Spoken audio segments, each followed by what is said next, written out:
Welcome to Stuff You Missed in History Class, a production of iHeartRadio.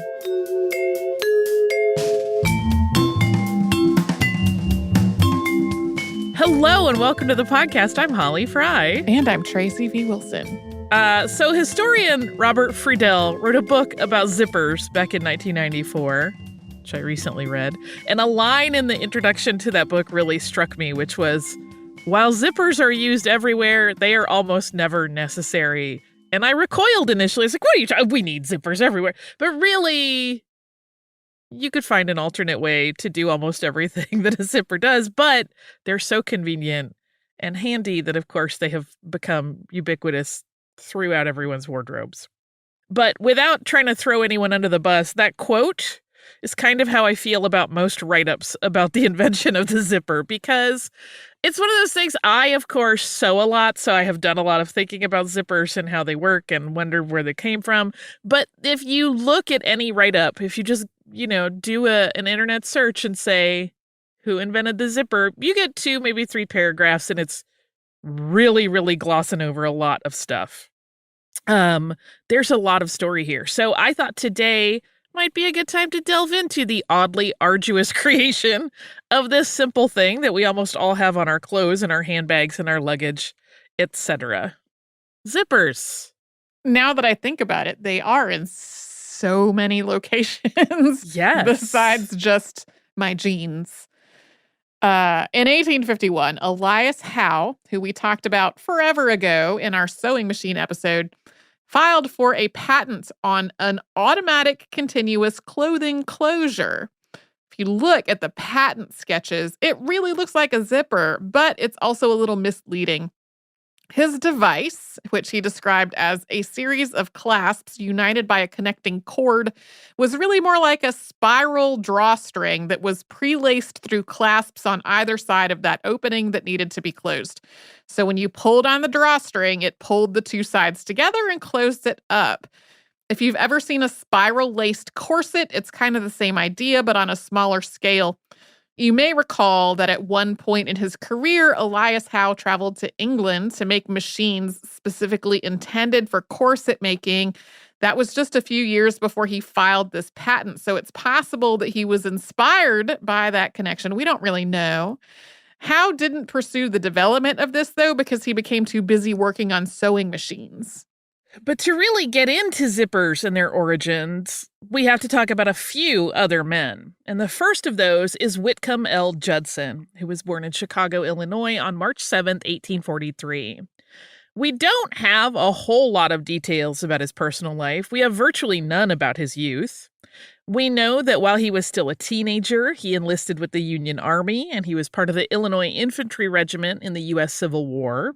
He earned an undergraduate degree at Knox College, a liberal arts college in Galesburg, Illinois.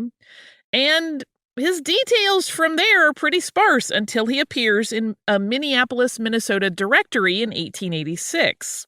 And in that directory, his profession is simply listed as traveling agent, i.e. like a traveling salesman, with no indication as to who his employer was. His story can be pieced together a bit through his business relationship with another man, Harry Earl. In 1888, Earl started his own company, Earl Manufacturing Company, and Whitcomb was an employee, working initially as a salesman. Before founding that company, Harry Earl had worked for Pitt's Agricultural Works, so it's been theorized that's where the 2 men met as employees. In any case, once he was working for Harry Earl, Whitcomb Judson started working not just on sales, but on inventions. And his first big effort in invention was in designing a pneumatic street railway. He actually received a total of 14 patents related to the project over the course of just a few years.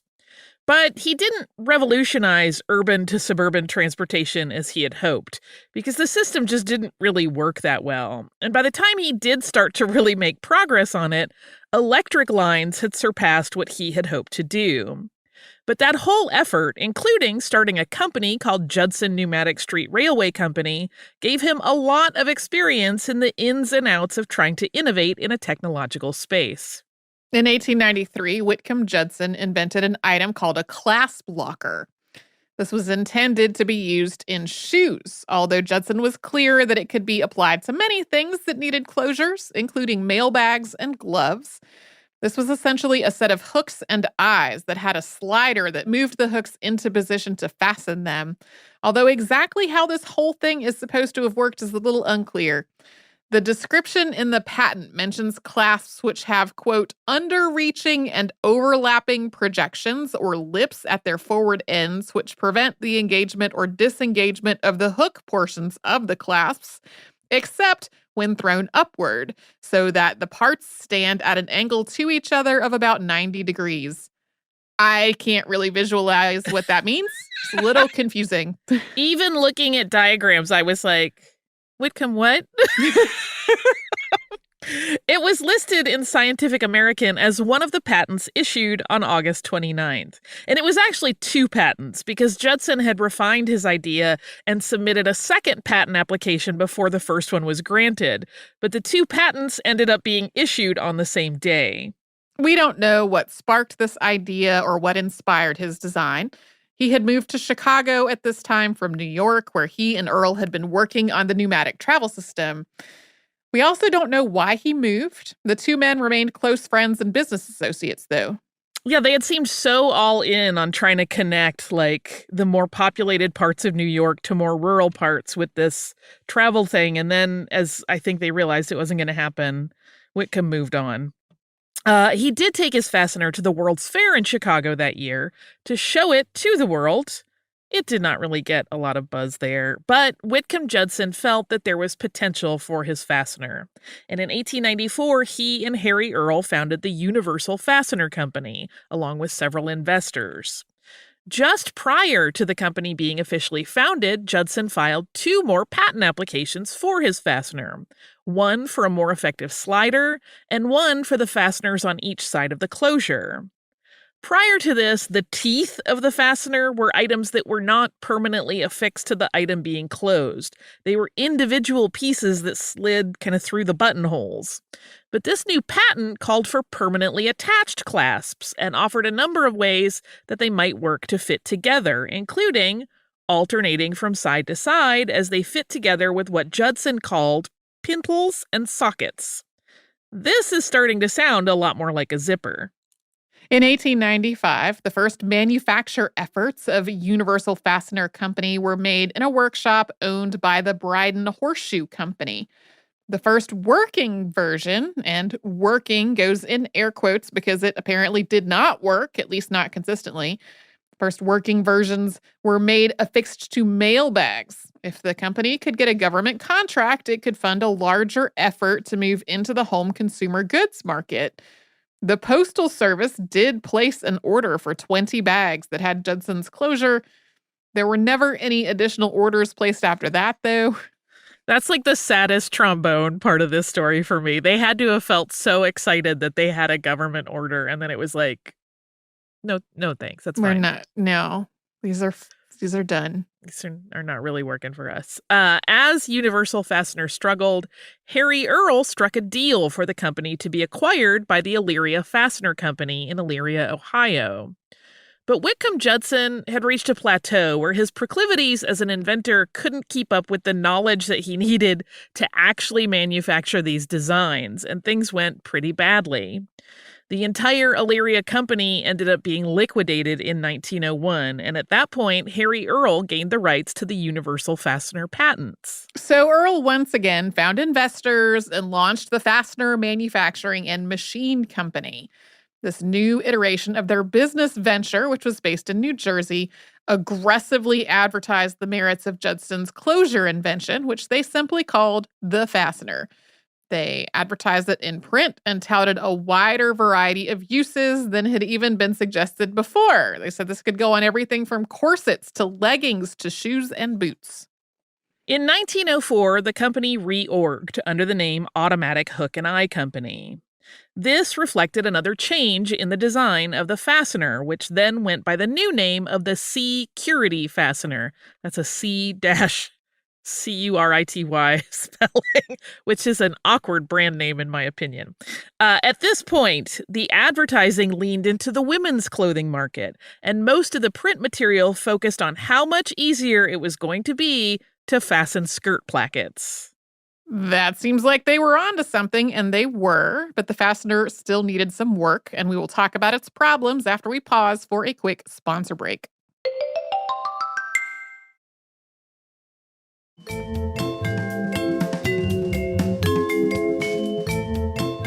While things were moving forward for Judson's invention, there were still some pretty obvious problems. The security fasteners sometimes jammed up. Also, sewists needed instructions on how to stitch them into garments. And worst of all, in my opinion, if you wanted to launder the garment, you had to remove the fastener, wash it, and then reinstall that fastener once the skirt or dress was clean. Because while they did have a coating, they were still prone to rust. Additionally, these fasteners were expensive. They went to market at 35 cents at a time when a basic skirt was about 77 cents in the Sears Roebuck catalog. Dressmakers and resellers could get bulk discounts, but even so, a closure for a garment costing 1/4 to 1/2 of the value of the overall article of clothing was just a lot. Like, for comparison, that would be like purchasing a pair of button-fly jeans today for $80, and then having a company tell you that your already perfectly functioning garment would cost another $30 to modernize to a new closure. Most people would skip that offer, and in the early 1900s, most people did just that. By 1906, Harry Earl had left the company. Whitcomb Judson soon extricated himself from the business as well. These two men had been trying to manufacture and market Judson's fastener for more than a decade at that point. With several restarts, it was just not happening. Judson had also moved on creatively to working on inventions related to the new technology of automobiles. He was working on an early combustion engine and had decided to move to Michigan to be near his son. Skirt closures were just no longer holding his attention. The automatic hook and eye company continued without the two men who had catalyzed its founding, though, and that same year that they left, a new figure entered the picture who was key to the development of the zipper, and that was Gideon Sundback. Otto Friedrich Gideon Sundback was born in Småland, Sweden, on April 24th, 1880. Details about his early life are a little sparse. We know he studied engineering at Bingen and received his degree in 1903. Once he finished schooling, he moved briefly to Germany before deciding to head to the U.S., and he was in a good position to do so. The family had money, so moving to a new country wasn't really that much of a gamble. Yeah, one of the books that I read was like, sometimes you will see people acting like this is, the classic, like, poor immigrant story trying to find a new life. And it's like, no, he was a wealthy kid who thought like, oh, I can go make my fortune here in this other place. Not quite the same. He arrived in North America in 1905 and headed for Pittsburgh, Pennsylvania, where he was employed as a tracer at Westinghouse Electric and Manufacturing Company. That job is exactly what it sounds like. He was tracing engineering drawings and schematics to make copies. But he was soon promoted to a draftsman position, and he worked in that role for about a year. Through various contacts, someone mentioned Sundback to Frank Russell in 1906. At the time, Russell was the president of Automatic Hook and Eye Company.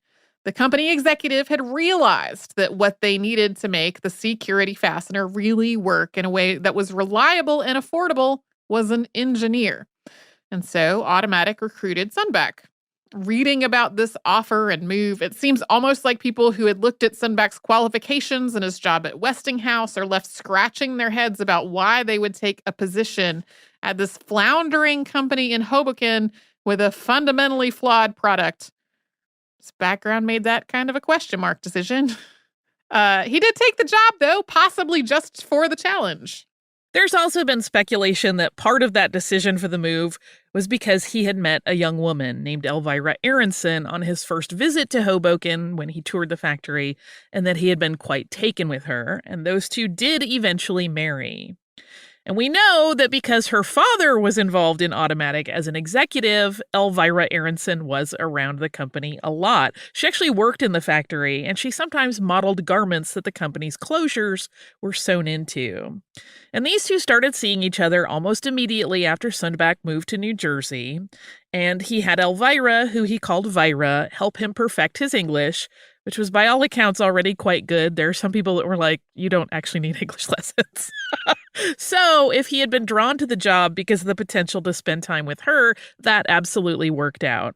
But the reasoning for his move from Westinghouse is still speculation. We really don't know if he moved to be with her or not. The timing of his hire meant that Sundback was joining Automatic Hook and Eye just as Harry Earl and Whitcomb Judson were leaving. There was a brief period of overlap. Gideon later described Whitcomb as a man who invented something every night, but soon he was gone, and Sundback settled in to try to understand Judson's invention and where it was going wrong. And he quickly identified a few issues. One, when a woman was wearing a skirt with a security closure on it, the fastener would often pop open if she moved in a way that applied any tension across it. He realized that if just one of the interlocking pieces was moved askew through pretty much more normal motion of the wearer, the whole thing would come undone. It's obviously not good at all. This doesn't work. Oh, Gideon's first pass at a solution was something he called a placo fastener. This was more flexible so that a person could bend or twist in a normal day-to-day way without popping the whole thing apart. This went to market in 1908, but the more flexible eyes that Sundback had designed were also bulkier. They could be rendered entirely useless forever if any fabric got caught in them. And then from a production standpoint, they were expensive, in part because once a placo had come off the production line, workers had to open and close it repeatedly to prime it. So it'd like wear down any ridges that would cause it to stick. It's not a very efficient process. No, that's a lot of man hours just to get one functioning closure out the door. Still, they marketed the heck out of that placo fastener, and one of the big points in the sales pitch was that at last a lady could fasten her garments at the back of the waist securely with no help. But they needed help sewing them into clothes. It seemed that everyone had trouble with that step. Complaints became so frequent that the company started offering customers the option to send their garments in with their placo fastener, which would then be stitched in at the factory and then sent back to that customer ready to wear. That seems like a huge money pit. Mm-hmm. Now we need a sewing division to fix all these problems. The ongoing issues once again led to financial problems for American Hook and Eye, and Sundback found himself not only negotiating with creditors on behalf of the company, but also expanding their product line and taking side projects just to keep cash coming in. Things became bad enough that the company could not afford to pay Sundback and instead gave him all the patent rights to the various fasteners that the company had. This is another thing that leaves a lot of people going, why was this man who had an engineering degree and could have gone almost anywhere he wanted so invested in this company that he would literally take side jobs and be like, yeah, I'll do this engineering as a freelance contractor for you so that I can give that money to my boss. Like, it's a little weird. But by 1909, Sundback, it turned out, probably because of that, was really running the company. And he did briefly manage to turn around the money situation there. He also sought to expand the company into international markets. He and his, at this point, father-in-law, Peter Aronson, made a move to sell their fasteners in France as Le Ferme Tout Américain, or American Close-All, but that effort had sputtered out by 1912. In the time that the French sales efforts were happening, Gideon, who had married Elvira Aronson in 1909, welcomed a child. This was a daughter named Ruth Margit. But though they should have been joyous, this was not a happy occasion. Elvira died not long after Ruth's birth, and Gideon was just devastated, so much so that he could not envision himself raising a child. When Elvira died, the Aronsons were in Europe, and Gideon had no personal support system in Hoboken, so Ruth was sent to Sweden, where Sundback's mother took care of her throughout her childhood. Yeah, there's not a lot of information on their relationship. It appears they did not really reunite until she was at least a teenager. And then he was left kind of explaining, like, no, I was grieving. Not a lot beyond that of what happened with them. Yeah, I read a thing recently about like how common this has been in points in history, especially when like a mother dies with an infant and the father is totally at a loss for what to do, like Yeah. particularly in this era. And so a different person entirely would wind up raising the child. Yeah, I suspect had Elvira's parents still been in New Jersey and not working overseas, that would have been a means to keep the family a little closer together, but it just wasn't. But by the time of Elvira's death and Ruth's birth, Whitcomb Judson had also died. He had moved as planned to Muskegon, Michigan, and he died there on December 7th, 1909, at the age of 63. So he never got to see the success that eventually came from other inventors building on his idea. His work in the early automotive industry, however, became very profitable, and that ensured that his son, who carried on his father's work in that field, became very, very wealthy. In the years that Sunback had been with American Hook and Eye, other inventors had gotten the idea that they could improve on Judson's design and patent their own slide fastener. A woman named Ida Josephine Calhoun had come up with a design that was very similar to Judson's, but had a slider that separated into two parts to help with some of the jamming problems. Frank Canfield had come up with a slide fastener that eliminated hooks and eyes and instead used a ball and socket closure. Yeah, those were both interesting, didn't ever go to market. But the first version of the closure that came closest to Sundback's, and which led to some legal issues down the road, was one designed by a woman from Zurich, Switzerland named Katharina Kuhn-Moos. She developed her fastener with a partner named Henri Forster. Kuhn-Moos and Forster got patents for their design in Great Britain, France, and Germany.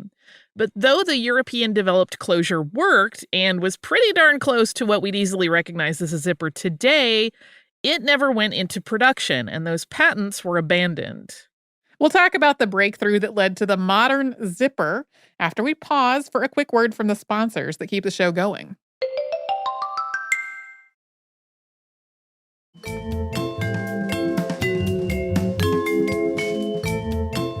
While still grieving his wife, Sundback worked on a new idea, which involved small, interlocking teeth and was very much what we would recognize as a zipper. This change in design direction had been catalyzed by a deep frustration that he had experienced with trying to make the security fastener and its various problems actually work. He wrote of this shift, quote, "I was fed up with hooks and eyes, rusting metal, and everything pertaining to the fastener. The complaints, as far as our salesmen were concerned, were, here's a scratchy fastener. These hooks are awfully rough and rusted. I decided to turn in an entirely different direction and away from hooks and eyes and get away from the metallic appearance, make something attractive to the wearer." And starting in 1912, he started to do a lot more experimenting with the design. In October of that year, he applied for a new patent. And this version used a completely different approach. One side had a row of clamps, and the other side had a raised cord. So when the slider moved up, it closed the clamps onto the cord. When the slider moved down, it opened the clamps and the cord edge was released. This worked a lot better than any of the previous designs that Judson or Sundback had worked on. It was consistent, it was quiet, it sure looked a lot nicer than the security fastener, and it was flexible with no tendency to pop open when a wearer moved around. Sundback called it the hookless fastener, not super catchy, but it also conveyed that a main concern about previous fasteners was out of the picture. There was, however, a problem, or more accurately, two. One, the factory was back in financial hot water. It had to shut down completely temporarily because operational funds for it just did not exist. And Sundback took advantage of the downtime to test and refine the hookless fastener. That actually revealed the second problem. The cording side of it wore out way too fast for it to be a reliable closure. The cotton used in the cording, which was just what was available at the time, just could not stand up to the opening and closing of the clamps. Ultimately, this version of the fastener never went into production. But it did reinvigorate Sundback and other executives at American Hook and Eye, so much so that plans were set in motion to move the factory and reestablish the company as the Hookless Fastener Company. And the decision was made to move to Meadville, Pennsylvania, in part just to give everybody a fresh start. When Lewis Walker, a company executive who was a significant driving force behind the business aspects of the various fasteners we've talked about and their development, when he was asked by journalists why the company had chosen to start anew in Meadville, he gave an interesting answer. He mentioned the good community and the good schools and the clean air and water and, quote, minimum of labor troubles. By autumn of 1913, the first fasteners were rolling off the production line in Meadville, but they were not the new hookless models. They were the old Placo fasteners the company had made in New Jersey. The new design just wasn't ready because of the wear problem Sundback had identified, but they had to sell something, so the company fell back to the old design. The new fastener had been kept under wraps, so nobody outside of a small circle in the company was any the wiser of this. Yeah, and even then, it took a long time for Sundback apparently to own up to the fact that that corded fastener was not going to last. But it didn't take long for him to make the necessary adjustments to his design that led to a successful product. So successful that it introduced a closure into the world that remains largely unchanged in design. While Sundback claimed that he lost sleep as he thought about endless possible solutions, we don't actually know how he landed at the version of his fastener that would launch an entire industry. But the important element here was the introduction of what we would call zipper teeth today. Zipper teeth, which are often called scoops on the manufacturing side, have a little bump on one side and a little divot on the other. When you stack these teeth in an alternating pattern, so one tooth's bump lands in the divot of a tooth on the opposite side, and you have a lot of them together, you get a surprisingly sturdy closure. This is all described in detail in Sundback's patent, which he filed in August of 1914. Why he waited until then is unknown. He had the design figured out at the end of 1913. But because Sundback didn't really document his process, there has always loomed one question about his fastener breakthrough. Did he know about the one Katharina Kuhn-Moos had designed and patented in Europe in 1911? Because the scoop and bump were present in her non-produced design.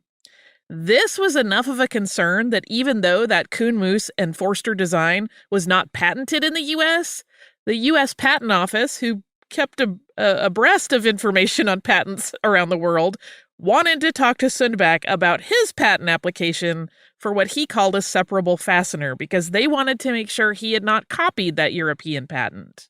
The big distinction was that the design by Kuhn-Moos had featured round bumps and scoops.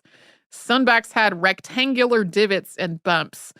He had determined that round would allow too much movement of the teeth. They would swivel and pop apart. So he came up with a shape to prevent that swiveling motion. So once the teeth were stacked together, they flexed as a unit, but not at each touch point. And this discussion of this difference with the patent office was something that continued on for several years. Gideon Sundback and Hookless Fastener Company actually made their case regarding the different shaping of the connector points repeatedly. They even had versions made in their factory that strictly followed the Kuhn-Moos design, just so they could show that it was very clear that it would not work properly. Simultaneously, as Sundback and his company defended their patent application, other very similar patent applications were filed in the United States, further prolonging the process. Ultimately, the Sundback design was granted a patent, but it took several years and an awful lot of legal back and forth. That patent was finally issued in March of 1917, so almost 3 years after he filed. For the Canadian rights, Sundback patented the hookless fastener under his own name, not the company's that had been agreed to with the company, and he also established the Lightning Fastener Company in Canada to manufacture separable fasteners there. The first large-scale use of Sundback's invention was in the military. World War I uniforms and pack gear made use of the new fastener, but although it saved time and was reliable, it took a long time to catch on with the general population. Zippers were still struggling to be recognized for their utility value. That ease with which they enabled a person to get dressed or undressed led to a bit of panic about the moral decline they might catalyze.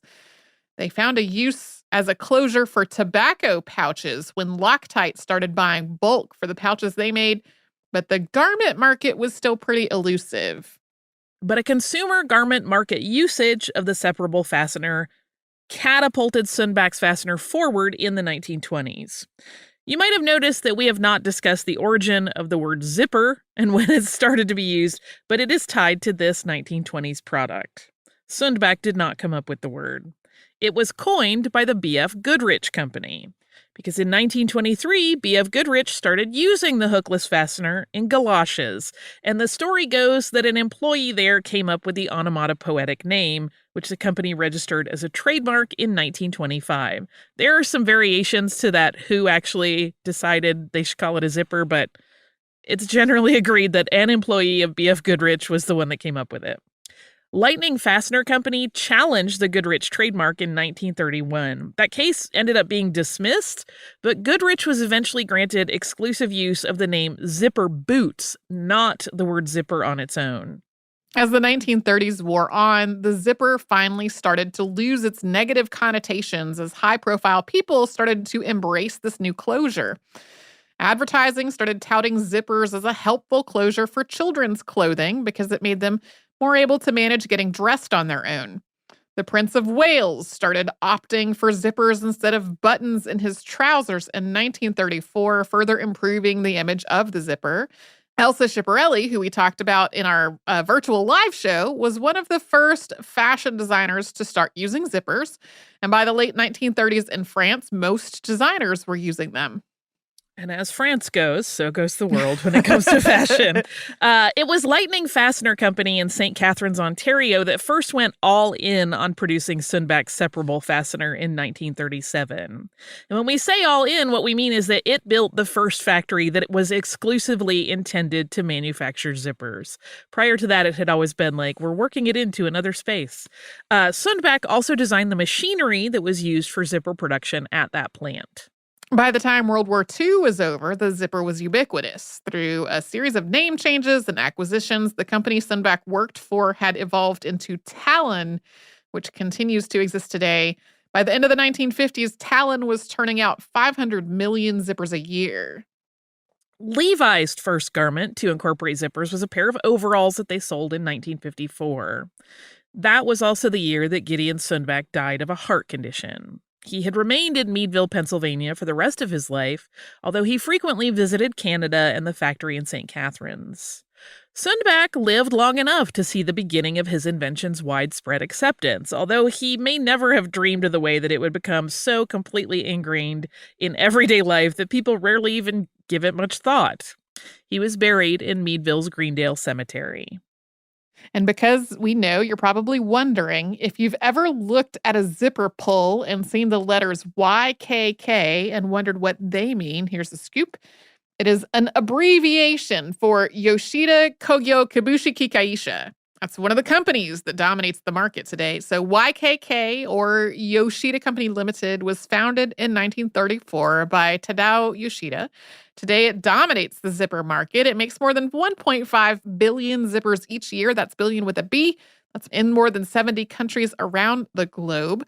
Yoshida Company Limited achieved its success in the zipper market by carefully designing every aspect, not just of their product, but of their supply chain. Everything from smelting brass to creating the boxes that the product is shipped in is done under the company's umbrella. Zippers. Yeah. Zippers. Tracy, I'm still working through the pile. Oh, yeah. It's a big pile. Of stuff for our various listener mail. And I, like I said, I am now hitting things that are very old, but some of them are very charming. So I wanted to talk about, in this case, two that are from our same listener who has sent us many cards and notes over the years. And that is our listener, Chip. But Chip at Halloween, and you'll forgive me, I honestly am not sure which Halloween this was, if this was 2020 or 2021, but sent us an amazing Haunted Mansion pop-up Halloween card. Cool. Which is like dreamy. That's great. very, very much in my rabies zone. And Chip writes, Dear Holly and Tracy, happy October and happy Halloween. Pandemic or no pandemic, my Halloween spirits are high, and I know yours are too. Your episodes about people of the spiritualist movement are my favorite, so I loved your Madame Blavatsky episode. I, too, love a good seance. Rumor has it that she knew, or at least met, past episode subject, the Count of Saint-Germain. True or not, the idea that the Count is connected to yet another episode subject is a hoot. As for this Haunted Mansion pop-up card, as soon as I saw it, I knew it was the perfect card for the two of you. I hope you're able to enjoy the changing of the leaves, cider, spooky stories, and everything else about this time of year that brings a smile to your faces. And in case no one has actually said it, thank you for staying on the air, despite the challenges of the times we are in. Stay safe and have a very happy Halloween. I will say this, I enjoy all those things year-round. It's always Halloween time for me. Mm-hmm. As we record this, it's the middle of July, which means I am ramping up my Halloween rabies for the year. Yeah. Because it is my very favorite. And then I also have another card from Chip that's a Thanksgiving card. And he wrote, Dear Holly and Tracy, congratulations, we've made it this far. I know you probably won't get this for a while because you aren't in the office due to the pandemic, and I could send an email instead, but I just love taking the time to send something tangible. Somehow your episodes have only gotten more exciting and interesting during the pandemic. Your Halloween episodes were a highlight of my October, and your Helen von Tossig and Vivian Thomas were every bit as captivating. I'm a registered nurse and have worked in cardiac care units for 10 years around the country. I've had many a patient who were born with congenital cardiac conditions, and your episodes on the pioneers of infant cardiac surgery touched me greatly. And this is a Thanksgiving card, so it's kind of a double. We're getting some bookends of Chip cards. But I wanted to make sure we read that since it talked about an episode you did the primary research on. Yeah. And also I want to say thank you to Chip for working in medicine because it's hard and nurses are miracles in my book. And also more Halloween is coming very soon. I'm very excited. If you would like to write to us, as Chip mentioned, we're not in the office and our office is moving. So don't send us anything physical because I don't even know if the new office can handle it. I don't think we're moving it into a much can. smaller space. So I'm thinking we might have to cut off those. As much as I love getting treats from people, Yeah. it will probably never arrive if you send us something. And I don't even have an address for it. Yeah. We've had a couple people ask recently, like, hey, I can't find your address. And we are literally in between spaces right now. Like, Holly and I aren't really working in the office at all, but like the office has moved out of the old space. Yes. The new space is not ready for us yet. So like, there's not an address at this moment. We don't exist in physical space. So yes, just keep that in mind. If you had intention to send us something, you might want to direct that energy elsewhere because I don't want it to go to waste. But you can email us at historypodcast@iheartradio.com. You can also find us on social media as Missed in History. And if you have not subscribed to the podcast yet, now's a great time to do so. You can do that on the iHeartRadio app or wherever it is that you're listening to your favorite podcasts.